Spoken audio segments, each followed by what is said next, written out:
दूसरी तरफ डॉक्टर पूजा त्रिपाठी, सिर्फ ये क्या विरोध सियासी विरोध है, ये बार बार सवाल इसीलिए हो रहा है क्योंकि सरकार एक क्लैरिफिकेशन दे रही है। और फिर वही बात कि चीन का मुद्दा हम ले आते हैं, हम राम मंदिर पे बात कर लेते हैं, हम कुंभ पे बात कर लेते हैं, अरे वक्फ पर भी तो बात करिए। और बार बार घूम फिर के सरकार ये कहती है कि आप अगर संशोधन नहीं लाते तो हमको ये बदलाव लाने की जरूरत ही नहीं पड़ती, क्योंकि आपने एक बोर्ड को, एक ट्रस्ट को इतना ताकतवर, इतना मजबूत बना दिया कि वो मनमानी करने लगा। और इसीलिए उसकी अकाउंटेबिलिटी, उसका ऑडिट होना चाहिए, ये हमको तय करना पड़ेगा। पूर्णिमा जी, बात वक्फ पे हो रही है, अगर मुसलमान अधिकारों पे होगी तो बात लंबी चली जाएगी, तो मैं वक्फ पे ही बात करती हूँ जी। 1995 का अमेंडमेंट हुआ, 2013 का अमेंडमेंट हुआ, लोकसभा में और राज्यसभा में इन्हीं के सीनियर लीडर्स आडवाणी जी, सुषमा स्वराज जी, जेटली जी, राजनाथ जी ने पूर्णतः समर्थन दिया था। जो आज कहते हैं कांग्रेस की लीजेसी, कांग्रेस ने ये कर दिया, कांग्रेस ने वो कर दिया। अब मैं वक्फ पे ही बात करूंगी क्योंकि वक्फ पे आज का डिबेट है जी। अगर आप क्लॉज 3A में ये बात करते हैं कि उस प्रैक्टिसिंग मुस्लिम को 5 साल का प्रैक्टिसिंग मुस्लिम होना चाहिए, 5 साल का प्रैक्टिसिंग मुस्लिम का सर्टिफिकेट कौन देगा? उसकी दाढ़ी होनी चाहिए, टोपी होनी चाहिए, वो 5 बार नमाजी होना चाहिए, वो कैसे होगा? आज जब हम राम मंदिर ट्रस्ट में कहते हैं कि सिर्फ हिंदू है, और मुझे उससे आपत्ति नहीं, हमें अपने धर्म की रीतियां, अपने धर्म की परंपराएं, अपने धर्म का को आगे बढ़ाने के लिए हम ज्यादा बेहतर जानते हैं। अगर आप कहते हैं वो सिर्फ हिंदू है तो ये कंडीशन हिंदुओं में नहीं है कि वो 5 साल, लेकिन आप कह देते हैं कि ये 5 साल का प्रैक्टिसिंग मुस्लिम है तभी वो वक्फ में डोनेट कर सकता है। अब जब ये बहुत बातें हो रही हैं कल से कि ये महिला उत्थान के लिए, महिला उत्थान के लिए,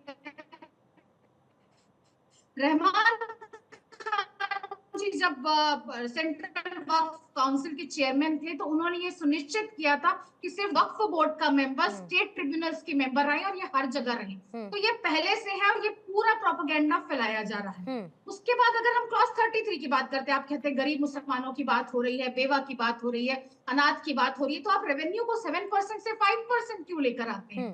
फिर मैं वक्फ पे आऊंगी। सेक्शन 52A क्लॉज 26 में पहले था कि नॉन बेलेबल क्रिमिनल ऑफेंस है अगर वक्फ कोई प्रॉपर्टी ले लेता बिना डॉक्यूमेंटेशन के, जो कि बहुत ज्यादा ये कल से सुन रहे हैं। कल इन्होंने पार्लियामेंट को भी कह दिया, बेट द्वारका को भी कह दिया, जो दुनिया जहां से आपने उसे डाइल्यूट किया। आप ट्रांसपेरेंसी और अकाउंटेबिलिटी की बात करते हैं ना, आपने उसे डाइल्यूट करके उसे एक नॉन बेलेबल 6 महीने की सजा के साथ ऑफेंस कर दिया। तो आप किस तरीके से रिफॉर्म्स कर रहे हैं, किस तरीके से आप सजा के प्रावधान को कम करके इसको टाइट करने की बात करें, ये आप बताइए। ठीक है, आप जब सेक्शन 110 निकाल लेते हैं, उसमें से सेक्शन 83(9) निकाल लेते हैं, तो आप राज्य की शक्तियों को हटा के आप सेंटर को, केंद्र को ओवरराइडिंग पावर्स दे देते हैं। तो यह सिर्फ ना आर्टिकल 25, आर्टिकल 26 बल्कि संघवाद पे भी हमला है। ठीक है, कि मुसलमानों के विरासत और वजूद पर तो हमला है। स्टेट बोर्ड राइट्स को लेकर क्या कोई बदलाव? ये मैं रोहन जी से जरूर क्लैरिफिकेशन इसको लेकर चाहूंगी, क्योंकि इसकी क्लैरिटी होना बहुत जरूरी है। लेकिन फिर साथ ही मुझे आप ये भी बताइए डॉक्टर पूजा त्रिपाठी, क्या ये ठीक है कि कोई भी अगर मान के चलिए कह दे कि जमीन पर पहले से मस्जिद है, इमाम बाड़ा है या फिर कब्रिस्तान है और उसके लिए इस्तेमाल किया जाता है, तो वो वक्फ की संपत्ति हो जाएगी? ये क्लॉज रहा ना, जिस क्लॉज को हटाने की बात अब सरकार कर रही है, वक्फ बाय यूजर के क्लॉज को हटाने की बात सरकार कर रही है ना। तो आप तो यहाँ तो सरकार ट्रांसपेरेंसी लाने की बात कर रही है। मैम, आपके घर को जिस जगह पर है, आप वहां सालों से रह रही हैं, कल को कोई वक्फ बोर्ड आकर कह दे कि भाई ये जमीन हमारी है, खाली कर दो, आप लगाते रहिए अदालतों के चक्कर, और पहले आप ट्रिब्यूनल जाइए, पहले आपके पास वो भी अधिकार, कम से कम अब आप बाकी कोर्ट्स तो जा सकेंगी। बिल्कुल, ये जो अधिकार थे, पहले वक्फ उस प्रॉपर्टी का मुआयना करता था, वो देखी जाती थी सही नहीं, ट्रिब्यूनल है, उसमें अपील है, ये पहले से है। ये जो कहा जा रहा है कि वक्फ जिस पे हाथ रख देगा वो उसकी प्रॉपर्टी है, बिल्कुल ही निराधार है, पहली बात। दूसरी बात, वक्फ बाय यूजर के लिए ये कम्युनिटी इसलिए खड़ी है क्योंकि हमारे देश में 100-200 सालों से कुछ जगह कब्रिस्तान है, कुछ जगह मस्जिद है, कुछ जगह मंदिर भी है। नहीं तो पेपर्स होंगे ना डॉक्टर पूजा त्रिपाठी, पेपर्स होंगे ना। मुझे बताइए वो पेपर्स कहाँ से लाएंगे जो 200 साल, 250 साल, 300 सालों से?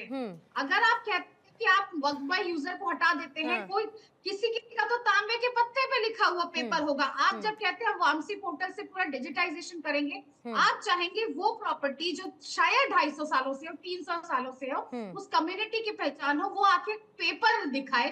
तो मुझे लगता है वक्फ बाय यूजर में ये सिर्फ हमारा नहीं, इन्हीं के भी एलाइज जो उन्होंने सपोर्ट किया, ठीक है, उनका भी ये ठीक है। रिकमेंडेशन अलाइज और तो ये साथ ही जेपी में है। जल्दी से पहले रोहन जी आप जवाब दे दीजिए, फिर अजय अजय जी, क्योंकि इनके अलाए हैं, उनसे मैं बात देखिए करूंगी। पूर्णिमा जी, हाँ। वक्फ बाय यूजर जो है, इतना मुझे बताइए, अगर कोई हिंदू है देश में, क्या उसको ये लाइसेंस है कि कोई जमीन पे हाथ रख के बोल देगा कि नहीं यहाँ हमारा मंदिर था तो ये हमारी मंदिर की जगह हो गई? किसी को ये कॉन्स्टिट्यूशनल पावर के ऊपर है। आप उसको प्रूव करिए। अगर डॉक्यूमेंट नहीं है, उसमें सिर्फ डॉक्यूमेंट की बात नहीं है, उसमें ये भी क्या है कि आपके पास एविडेंस होना जरूरी है। आज विजयनगर में, आपको स्पेसिफिक एग्जाम्पल दे रहा हूँ, कर्नाटक में विजयनगर में जो किसान 91 साल से उनकी विरासत में जमीन मिली है, उसमें वक्फ ने अपना हाथ डाल दिया कि वक्फ बाय यूजर, और आज भी उसका जमीन का टाइटल क्लियर नहीं है। आदमी जो परेशान होता है वो कुछ नहीं कर पा रहा है वहां पे। आप कहां से बोलेंगे waqf by user? Waqf by user is completely anti constitutional. ये एक्स्ट्रा ऑर्डिनरी पावर किसी को नहीं हो सकता है। आप उसको प्रूव करिए, या तो दस्तावेज होंगे या कोई सबूत दीजिए कि हाँ ये हो रहा है। पर आप ये कहेंगे, और आज तक जो 90% पूर्णिमा जी जो इश्यूज चल रहे हैं कोर्ट में या जो विवाद चल रहे हैं, ये वक्फ बाय यूजर के ही है। बिल्कुल। और मैं अग्री करती हूँ, मैं इस बात से भी अग्री करती हूँ कि ऐसे बहुत सारे मुस्लिम वादी भी रहे जिनके केसेस अभी भी पेंडिंग हैं, जो इस बात को लेकर अभी भी न्याय के इंतजार में है कि भाई वो मुस्लिम खुद उनकी जमीन जो वक्फ ने अपनी बता दी, वो उनको उसका मालिकाना हक मिल जाए। ये बात आपकी बिल्कुल ठीक है सर, लेकिन साथ ही अगर पूजा त्रिपाठी यहाँ पर कह रही हैं कि कोई इतनी पुरानी प्रॉपर्टी है और उसके पेपर्स अगर नहीं हुए तो क्या करेंगे? आप एक तरफ तो ये क्लेम करते हैं कि भाई किसी की जमीन हम नहीं छीन रहे, किसी का हम मालिकाना हक, पुरानी चीजों पर कोई असर नहीं पड़ेगा, लेकिन फिर अगर पेपर्स वाकई में इतनी पुरानी प्रॉपर्टीज के नहीं हुए तो क्या कीजिएगा सर? फिर इसमें पहली फाइनल बात कॉल जो किसका वक्फ होगा? है, मैं आपको यही कहना चाहूँ, सारी पेपर की बात नहीं है, एविडेंस भी होता है। अगर कोई चीज वहां पे बोल रहे हैं कि 100 साल से है, तो there are evidences, photo evidence है, वीडियो एविडेंस है, और कोई भी डॉक्यूमेंट है। जरूरी नहीं कि दस्तावेज का मतलब ये कि लैंड डॉक्यूमेंट ही हो। It is a clear cut provision में लिखा हुआ है कि आपको वक्फ बाय यूजर नहीं है। सिर्फ बोलने से आपकी एस्टेब्लिशमेंट नहीं होगी, आपको उसको प्रूव करना पड़ेगा, वो डॉक्यूमेंट हो या कोई प्रूफ हो। मैं यही तो बोल रहा हूं कि आप किसी को कॉन्स्टिट्यूशन के ऊपर पावर नहीं दे सकते हैं। वन मोर थिंग, जब आप उसको चैलेंज करने का अधिकार देते हैं, जब ट्रिब्यूनल के ऑर्डर को भी चैलेंज का अधिकार देते हैं, तो दूध का दूध पानी का पानी हाईकोर्ट में हो ही सकता है। और जब गवर्नमेंट ने ये कहा है कि कलेक्टर और रैंक ऑफ कलेक्टर, वो ऑफिसर ये तय करेगा, ये भी एक कॉन्स्टिट्यूशनल पोस्ट है पूर्णिमा। जब उनकी भी जिम्मेदारी होगी, वो कोई भी निर्णय लेता है, जिम्मेदारी के साथ साथ उनकी जवाबदेही भी आपको सर सुनिश्चित करनी पड़ेगी। अगर they are the one who are deciding, तो बिल्कुल करनी पड़ेगी, और उसमें इतनी मॉनिटरिंग आपको सख्त रखनी पड़ेगी कि किसी के साथ कोई अन्याय हो ना। कुमार अजय सिंह आपके पास आती हूँ, फिर नाज़िम खान साहब और रमेश जी आपके पास भी आऊंगी। अजय सिंह साहब कह रहे हैं कि भाई आप लोगों ने तो अपनी बातें मनवा ली और आपने जो सुझाव दिए वो बीजेपी ने मान लिए क्योंकि आप अलाए हैं उनके, और जाहिर है कि आपने सपोर्ट भी किया है, लेकिन आप ये मान रहे हैं कि जिन बदलावों के साथ आप सरकार का साथ देते हुए इस बिल को कानून की शक्ल देते हुए आगे बढ़ेंगे, जो काफी क्लियर नजर आ रहा है कि होगा भी, आपको शॉर्ट है मुसलमानों को फायदा मिलेगा, कोई समस्या नहीं होगी? क्योंकि अगर इसमें सर 19-20 भी कुछ हुआ तो आपके उन वोटर्स में परसेंटेज मुसलमानों का भी है और आपको उससे बड़ी तकलीफ हो जाएगी फिर। पूर्णिमा जी, आपके चैनल के माध्यम से पूरे देश की जनता को हम बतलाना चाहेंगे कि हिंदू मुस्लिम एकता के मिसाल बिहार सरकार 18 सालों से माननीय नीतीश जी की नेतृत्व में चल रही है, जहां पे मुसलमान भाइयों के लिए सबसे अच्छा कार्य हुआ है। वहां हिंदू भाइयों के लिए भी हमने काम किया और मुस्लिम भाइयों के लिए भी हमने काम किया है। हिंदू मुस्लिम एकता का मिसाल वो सरकार पेश करती रही। इस स्थिति में जब हम अपने मुस्लिम भाइयों की बात सुन करके हमने आश्वासन दिया था कि हम इनको किसी तरीके से इस कानून के तहत इनके अधिकारों में कोई अतिक्रमण नहीं होने देंगे, इनकी कोई नुकसान नहीं होने देंगे। हाँ, डर है, दिक्कत है उन लोगों की, वो मुस्लिम भाइयों को जो शोषित वंचित हैं उन्हें किसी प्रकार की कोई डर नहीं है। डर उन ठेकेदारों को है जो इनको अपना वोट समझते हैं। जो हम यहाँ अगर इंडिकेट करें तो हम उत्तर प्रदेश में Mulayam Singh and sons private limited जो कंपनी है, जिसको आप लोग सप्पा बोलते हो, भाई साहब बैठे हुए हैं, ये लोग मुस्लिम को अपना वोट बैंक समझते हैं। दिक्कत इनको है जो उस संपत्तियों पे अधिपत्य जमाकर कुंडली मारकर बैठे थे, उन मुसलमानों को दिक्कत है। बाकी देश के किसी भी मुस्लिम भाई को किसी प्रकार की कोई दिक्कत नहीं है। संसद में माननीय ललन सिंह जी ने यह स्पष्ट कर दिया और न हम होने देंगे। पहली बात तो कि वक्फ बोर्ड जब बना था कांग्रेस के राज्य में बना था, ठीक है सर, कांग्रेस के शासनकाल में 1954 में बना था और इसमें 5 बार संशोधन हुआ, उन्होंने कभी कोई बात नहीं कहा। इस बार जब इस पे धर्मनिरपेक्षता लागू होता है तो इनके पेट में दर्द क्यों हो रहा है? ठीक है, स्पष्ट है।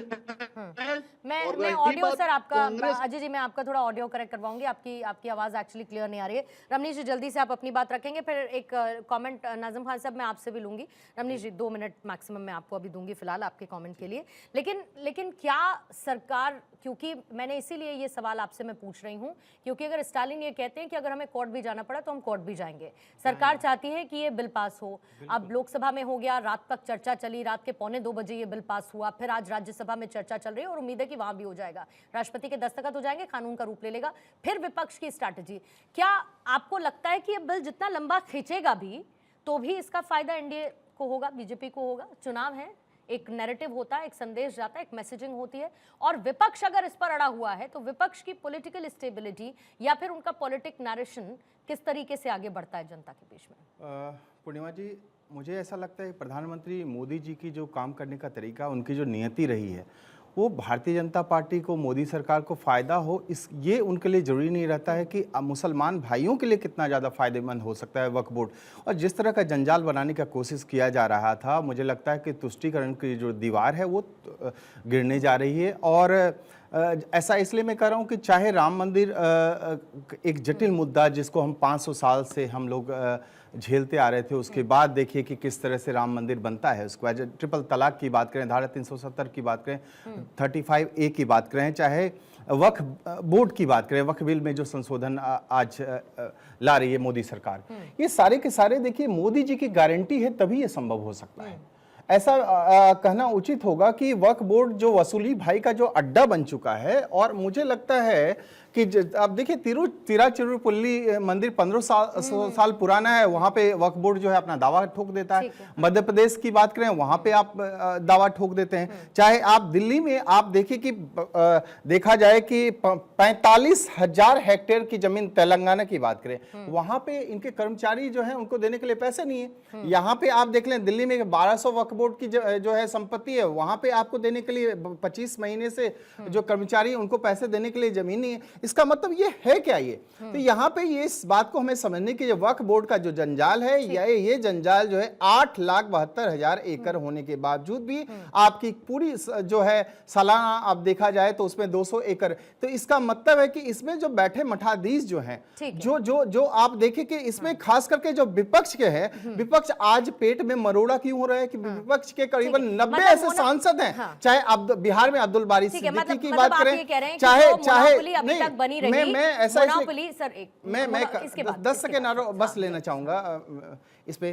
पूर्णिमा जी, मैं कहना चाहूंगा अब्दुल बारी सिद्दीकी, साहबुद्दीन, उनके परिवार, और चाहे ईमा अहमद की बात करें, इसमें बहुत सारे ऐसे विपक्ष के जो नेता हैं, वो सांसद हैं, उनका कहीं न कहीं वक्फ बोर्ड में संपत्ति जो है उसमें है, और इसलिए उनको शायद दर्द हो रहा है।